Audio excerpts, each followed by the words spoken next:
Hola amigos y amigas de mi amigo Freud. Dedicamos este vídeo a los trastornos de la conducta alimentaria.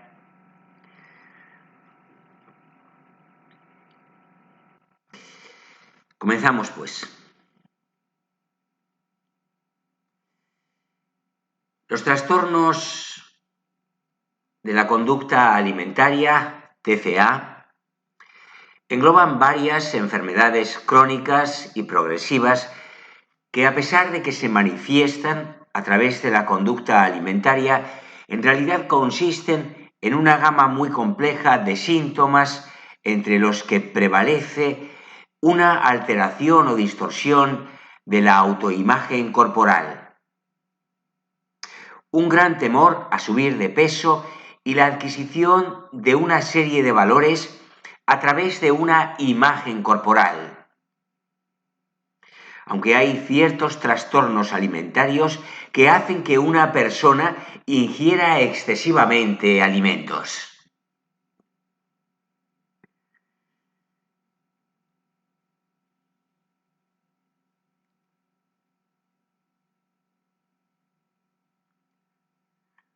En los últimos 40 años,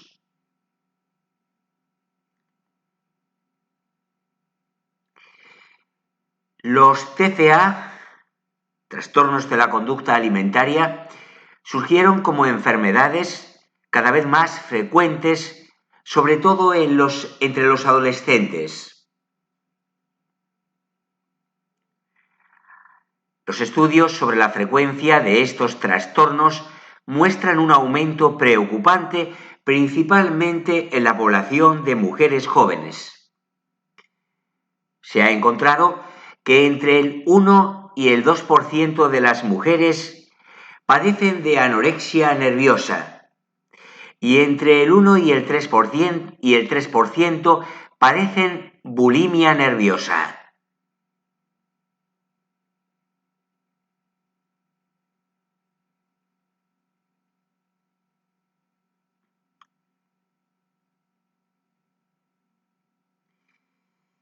Estos trastornos se presentan en una proporción de 10:1 en las mujeres con respecto a los varones. Aunque en los últimos años se ha incrementado el número de varones que los padecen. Generalmente el inicio de los trastornos de la conducta alimentaria es de los 14 años hasta los 20.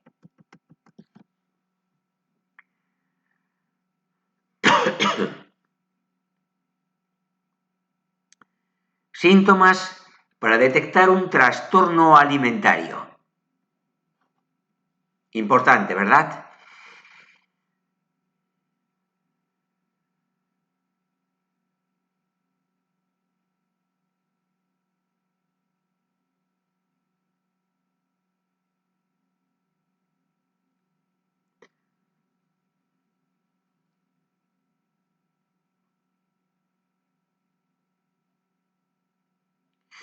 Actitudes obsesivas respecto a las dietas.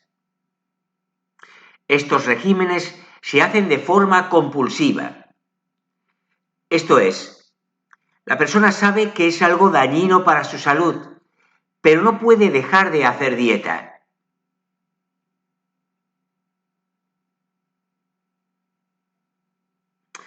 Disminución importante del peso. Comer a solas o evitar comer cualquier tipo de comida.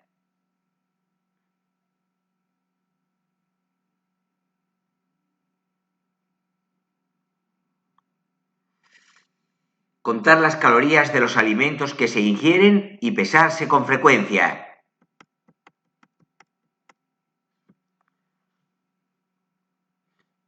Cambios en el carácter relacionados con el haber comido o no.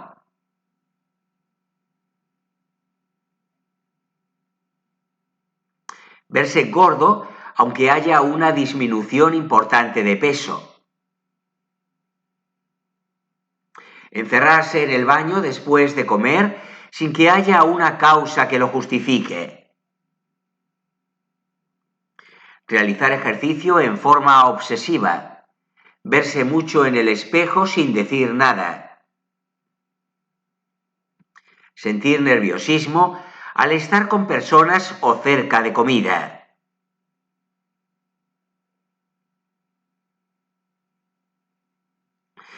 En México se han llevado a cabo diversos estudios para detectar dichas manifestaciones conductuales.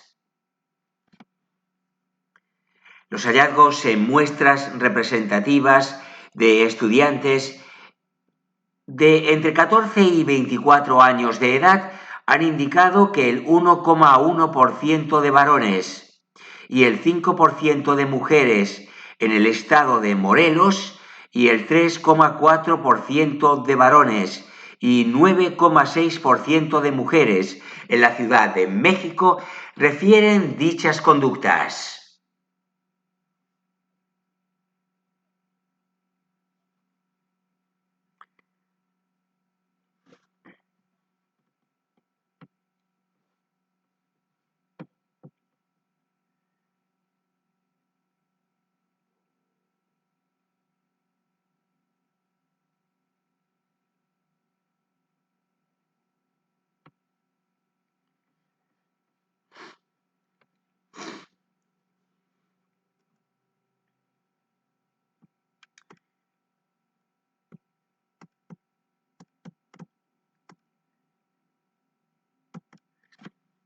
Hagamos una breve historia siquiera del trastorno. Existen varias descripciones que hacen alusión al ayuno practicado por hombres. Por ejemplo, en el siglo IV, los llamados padres del desierto eran hombres que se retiraban a los desiertos de Egipto y Palestina para entregarse al ayuno y a otras formas de penitencia. Por todo esto puede decirse que en muchas culturas y religiones el ayuno ha sido considerado como una purificación para protegerse del mal y entregarse a Dios. También existen descripciones a partir de la Edad Media donde se habla de mujeres y hombres entregados a la práctica del ayuno. Sin embargo, lo que movía a la mayoría de estas personas para practicar una restricción alimentaria era un motivo de índole religiosa, lo que se conoce como anorexia santa.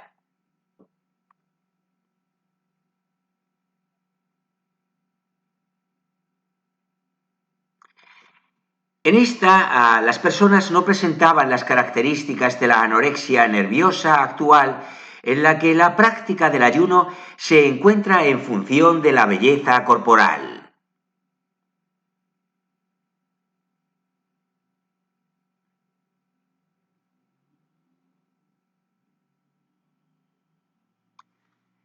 En su libro El cuerpo como delito,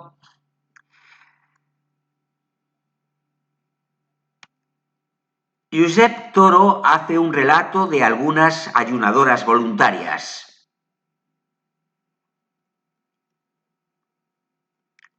Entre ellas, menciona el caso de Santa Catalina de Siena. Dice: corría el año de 1360. Catarina Benincasa iniciaba su adolescencia, cuando quedó fuertemente afectada por la muerte de dos de sus hermanas, lo que había aumentado sus deseos de entregarse exclusivamente a Dios. Ante la insistencia de sus padres para que se casara, decidió someterse a un severo aislamiento y a sus 16 años no comía más que pan, agua y vegetales crudos. Catalina de Siena, mantuvo su austeridad alimentaria toda su vida, lo que la llevó a la muerte en el año de 1380 a los 32 años de edad.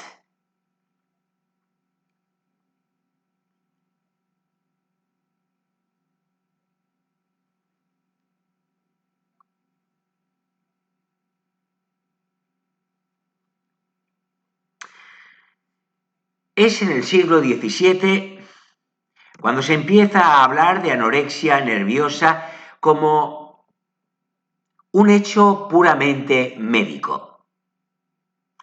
Alrededor del 85% de los pacientes con trastornos de la conducta alimentaria experimentan un intenso impulso para adelgazar y en parte su diagnóstico se confirma en función de la intensidad de dicho impulso. En 1874, William Gould describió en la Real Academia de Medicina londinense un curioso trastorno al que denominó anorexia nerviosa, presentando a una serie de pacientes a las que había tratado con éxito.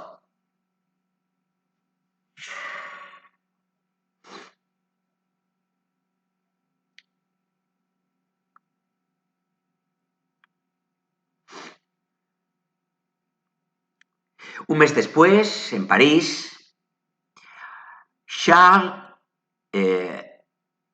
Lasserre hacía lo propio bautizando el trastorno en cuestión como anorexia histérica, calificativo que ya empezaba a constituirse en la tradición francesa.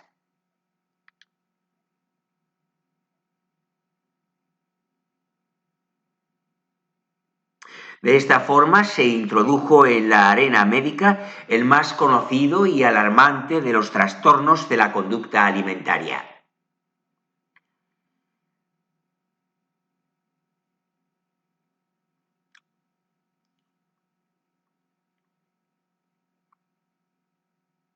No obstante, es conveniente recordar que algunos años antes, hacia 1860, otro médico francés, Marcet, ya se refería a este peculiar trastorno como delirio hipocondríaco.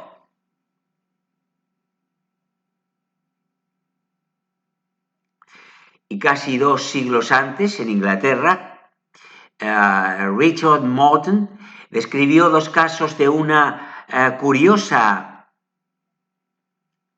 tesis que afectaba a un muchacho y a una chica y que actualmente se consideran los primeros pacientes anoréxicos de la literatura médica.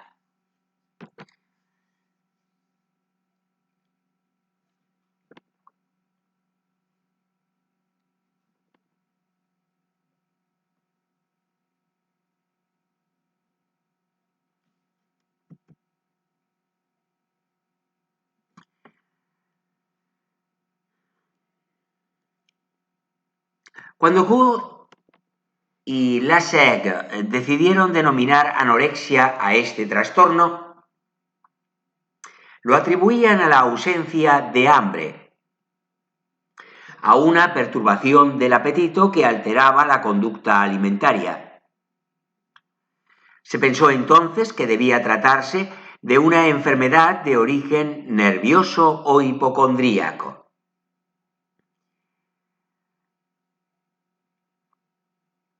Las pacientes descritas por estos médicos no parecían estar muy preocupadas por su cuerpo o su peso. Según rezan las descripciones, no comían y perdían peso porque habían perdido el apetito y esto se debía a que la comida les producía repugnancia o porque si comían acababan vomitando, al parecer involuntariamente.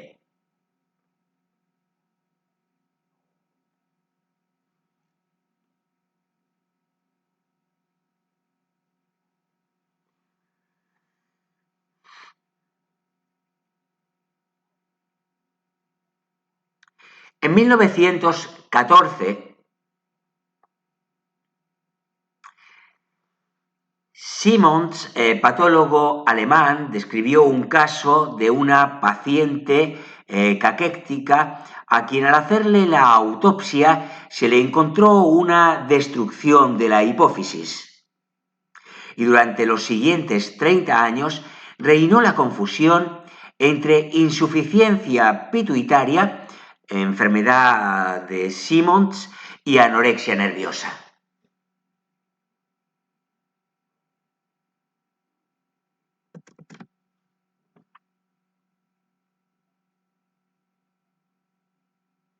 A partir de 1940 surgen las teorías de la causalidad psicológica influenciada por los conceptos psicoanalíticos que influyeron en los pensamientos psiquiátricos de la época.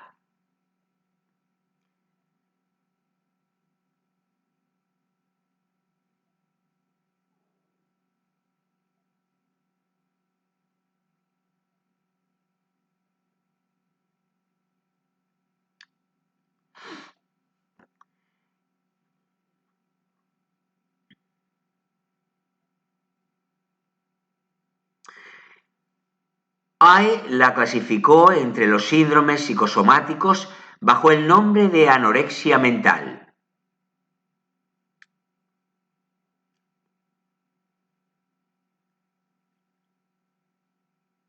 En los últimos 40 años, la anorexia nerviosa adquirió entidad propia y diferenciada, etapa en la cual fueron importantes los escritos de Hildebruch.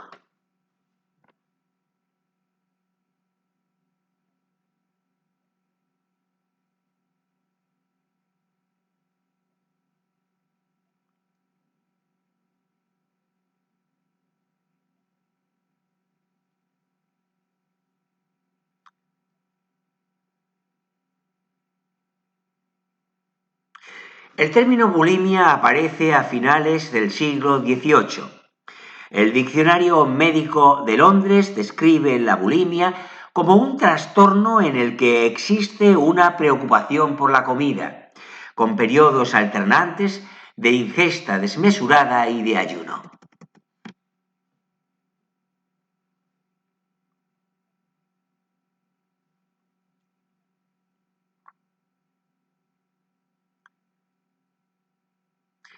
Existen informes que evidencian que ya desde el siglo XIX había personas que se provocaban el vómito después de comer en forma excesiva.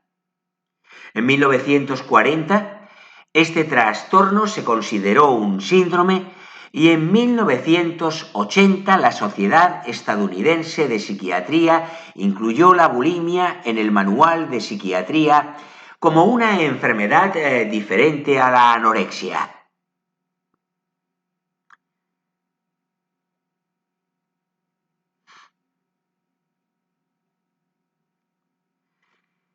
Así como la anorexia ha estado asociada a los religiosos, que utilizaban la restricción de las comidas como penitencia, la bulimia ha estado relacionada con las clases altas, que eran las que se podían permitir comer abundantemente e incluso vomitaban para poder seguir comiendo.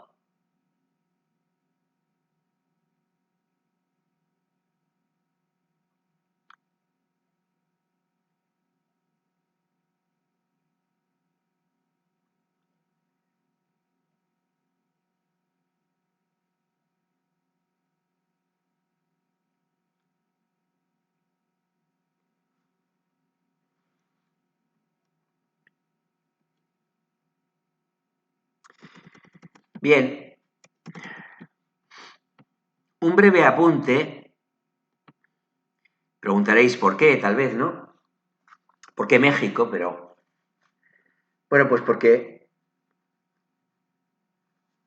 en México, en este país, se han hecho en las últimas décadas importantes estudios sobre estos trastornos, ¿no? Los trastornos de la conducta alimentaria. En la actualidad, este tipo de trastornos generan polémica, sin duda, en toda cultura y todo país.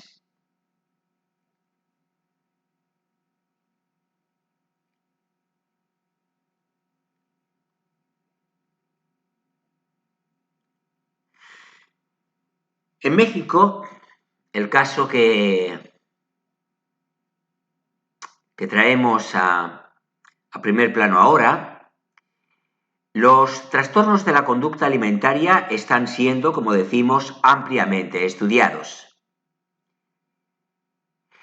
En 1997, Ruy Pérez y Belloc realizaron una investigación en la que compararon enfermedades como la depresión y ansiedad con esquemas de TCA. Insistimos, cuando oigáis TCA, nos referimos a trastornos de la conducta alimentaria, decimos.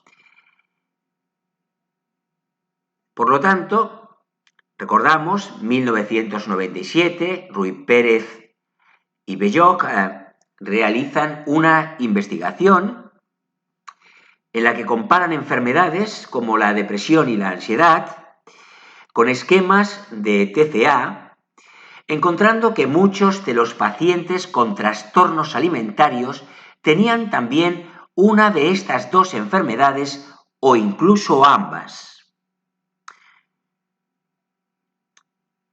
Esto también fue encontrado en una investigación por parte de Vega y colaboradores. En 2003 se generó, por parte de Baile y colaboradores, una forma de escalar los trastornos de manera que en menor tiempo se lograra identificar la enfermedad y su peligro potencial en el paciente.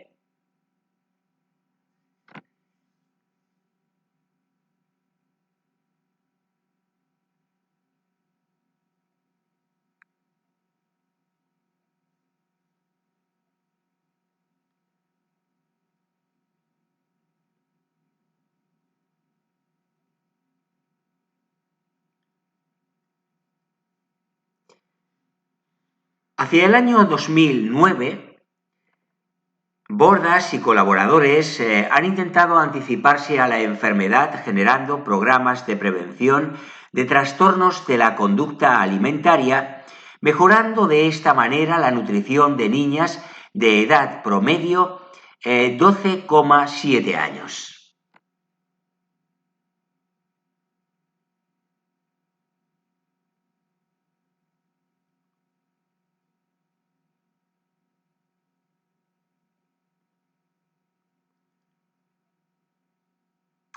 En México se han llevado a cabo diversos estudios para detectar dichas manifestaciones conductuales, como decimos. Los hallazgos en muestras representativas de estudiantes de entre 14 y 24 años de edad han indicado que el 1,1% de varones y el 5% de mujeres en el estado de Morelos y el 3,4% de varones y 9,6% de mujeres en la Ciudad de México presentan dichas conductas.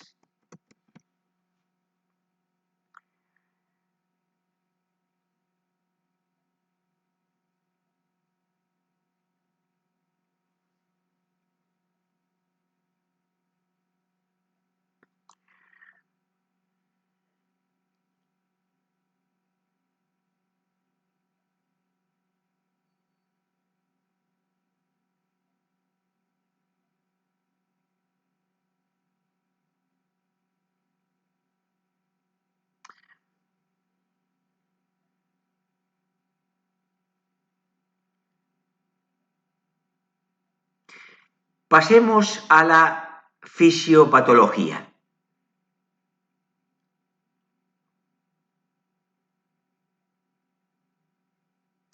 Los factores que pueden causar trastornos alimentarios o de la conducta alimentaria son factores biológicos. Hay estudios que indican que niveles anormales de determinados componentes químicos, sustancias químicas en el cerebro, los neurotransmisores, predisponen a algunas personas a sufrir percepciones, vamos a decirlo así, pensamientos y comportamientos obsesivos y compulsivos.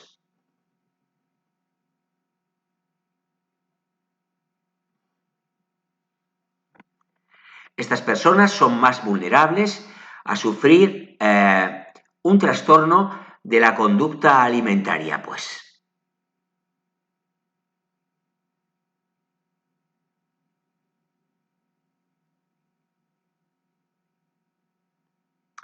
Factores psicológicos.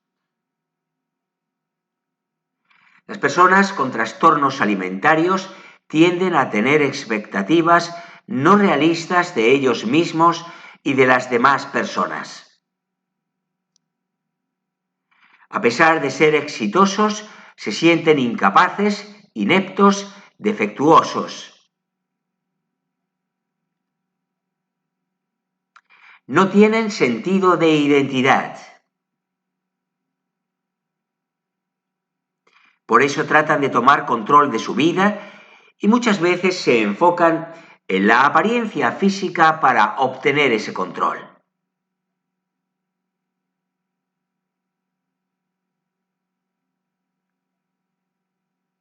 Factores familiares. Personas con familias sobreprotectoras o disfuncionales,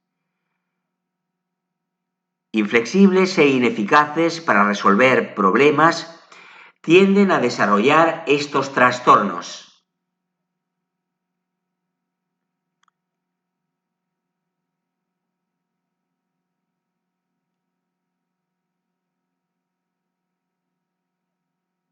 Muchas veces no muestran sus sentimientos y tienen grandes expectativas de éxito. Los niños aprenden a ocultar sus sentimientos, desarrollan miedo, inseguridad, dudas y toman el control por medio del peso y la comida.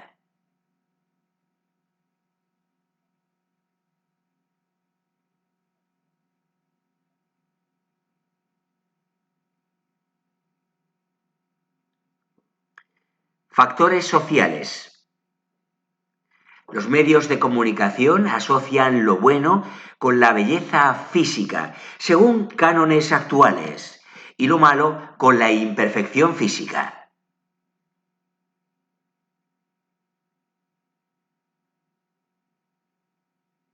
Las personas populares, exitosas, inteligentes, admiradas, son personas con el cuerpo perfecto, lo bello.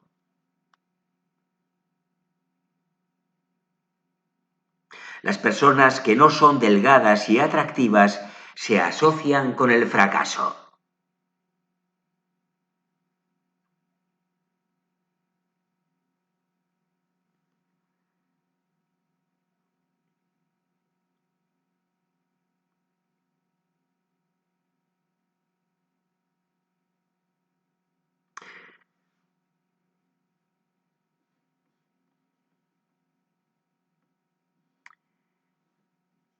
Síntomas para detectar un trastorno alimentario.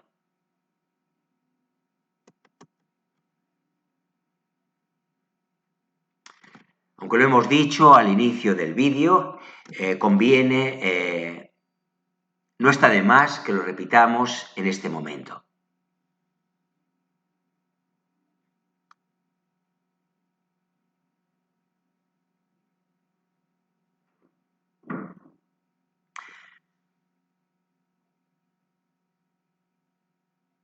Actitudes obsesivas respecto a las dietas. Estos regímenes se hacen de forma compulsiva. La persona sabe que es algo dañino para su salud, pero no puede dejar de hacer dieta.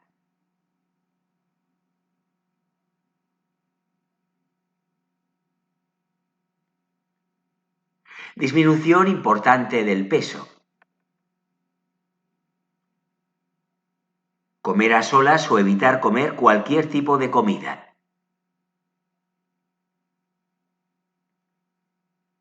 Contar las calorías de los alimentos que se ingieren y pesarse con frecuencia. Cambios en el carácter relacionados con el haber comido o no. Verse gordo aunque haya una disminución importante de peso. Encerrarse en el baño después de comer sin que haya una causa que lo justifique. Realizar ejercicio en forma obsesiva. Verse mucho en el espejo sin decir nada. Sentir nerviosismo al estar con personas o cerca de comida.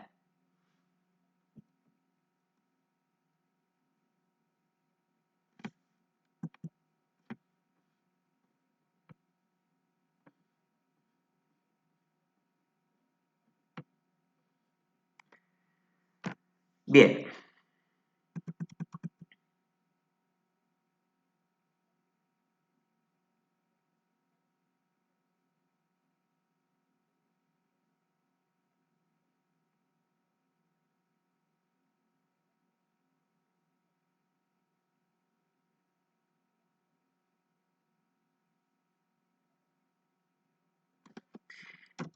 Bueno, pues vamos a dejar aquí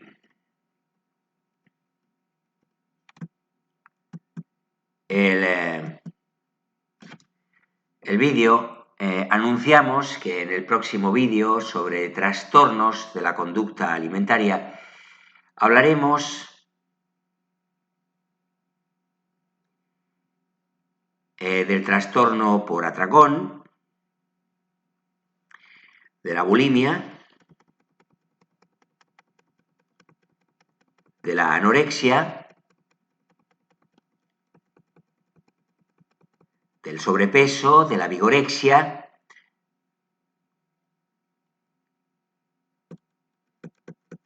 de la fatorexia, de la permarexia,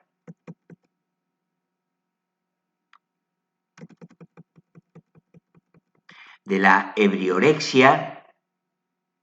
ebriorexia, decimos,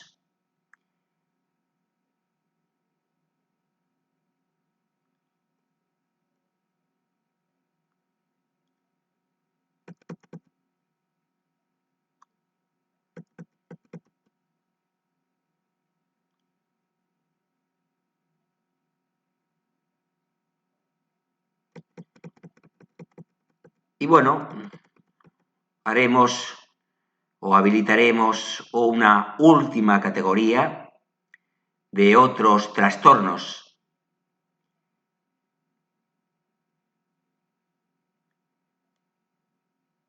Entre los cuales incluiremos la ortorexia, la pica, la diabulimia, la hiperfagia y el síndrome del comedor selectivo.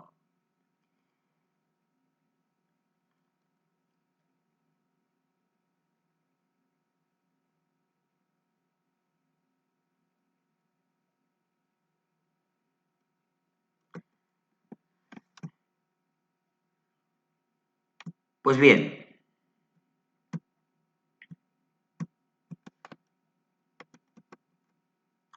estamos en todo momento ante la presencia de síndromes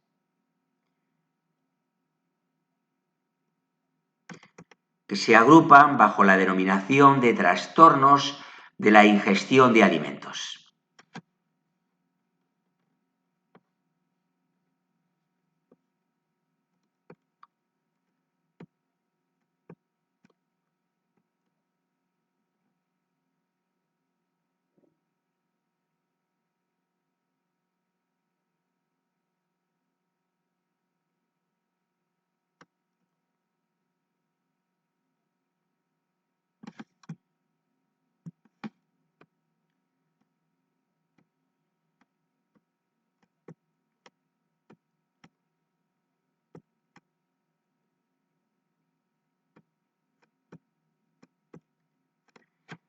Bueno,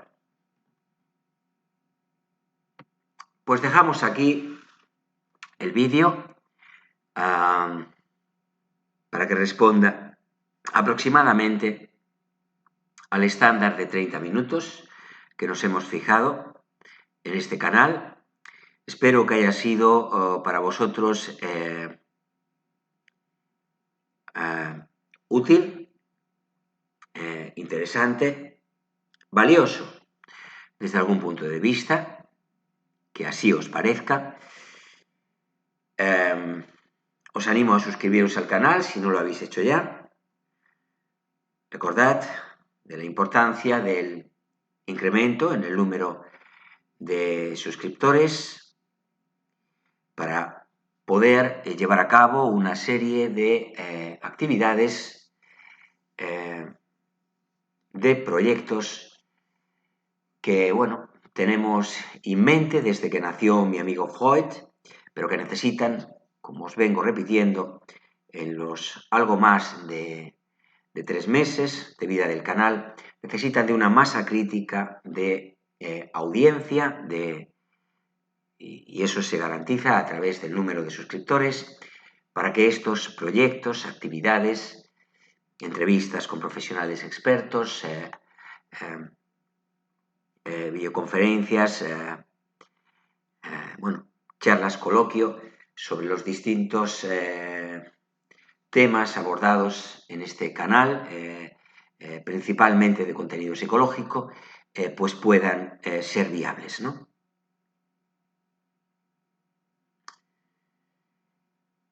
De eso se trata, de garantizar la viabilidad de estas,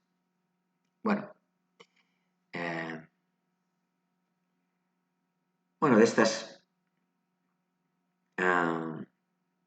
actividades colectivas que nos enriquezcan mutuamente y que den un perfil que dote de identidad a mi amigo Freud. Aunque mi amigo Freud, ¿por qué no decirlo?,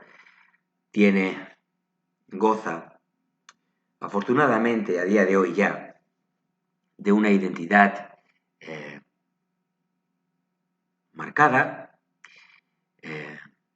diferencial, a tenor de los comentarios y del feedback que me llega de suscriptores y no suscriptores, pero sí espectadores de los contenidos del canal. Bueno, una vía indirecta también, lógicamente, para potenciar el canal es dar me gusta a este y a cualquier otro vídeo de los subidos al canal, como digo, que os resulte útil, interesante, valioso desde algún punto de vista, como acostumbro a decir. Bueno, sin nada más que añadir, os emplazo a reencontrarnos en un próximo vídeo que llegará muy pronto, y os recuerdo, pero previamente a mi despedida habitual, dejadme que os recuerde a los estudiantes de psicología, a todos en general, de cualquier facultad española, pero a los de la UNED en particular y de cualquier otra universidad a distancia, online, estudiantes de psicología, insisto, que desarrollo asimismo online programas de tutoría, pues precisamente para estos estudiantes que pretenden convertirse que lo están haciendo, están en el camino para llegar a ser profesionales de la psicología, futuros psicólogos, y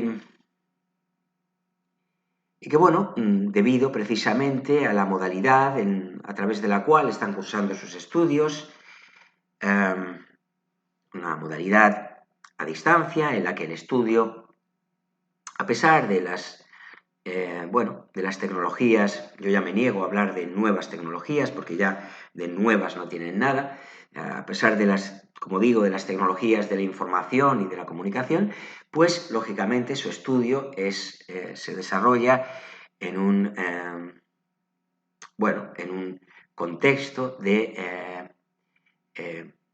mayor aislamiento o de menor contacto con compañeros o con profesores que puedan resolverles de manera directa e inmediata las dudas que se les planteen a lo largo del estudio de los contenidos de las distintas materias que forman el programa de las distintas asignaturas, el plan de estudios globalmente considerado. Así pues, a todos estos estudiantes que pretenden convertirse en psicólogos y que lo están haciendo a través de modalidades online, a distancia, también, porque no voy a excluir a nadie, estudiantes que estén en facultades presenciales, pero que por la razón que sea, pues necesiten de una tutoría, de refuerzo o de apoyo que les sirva de orientación para obtener un mejor rendimiento en sus estudios. A todos estos estudiantes, insisto, y a todo aquel que por alguna razón esté interesado en la psicología como carrera universitaria, como disciplina científica y como futura actividad profesional, a todos ellos, insisto, les ofrezco un servicio de tutoría para optimizar su rendimiento académico. Bueno, y dicho esto, ahora sí, me despido,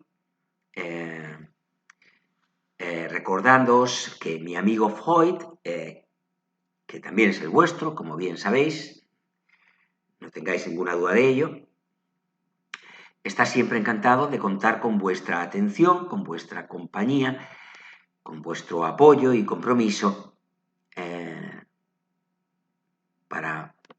con este proyecto tan ilusionante que lleva su nombre. Mi amigo Freud ilusiona cada vez más a un mayor número de personas en todos los rincones del mundo, según me consta, personas mayoritariamente de habla hispana, pero bueno, hispanohablantes, pero también a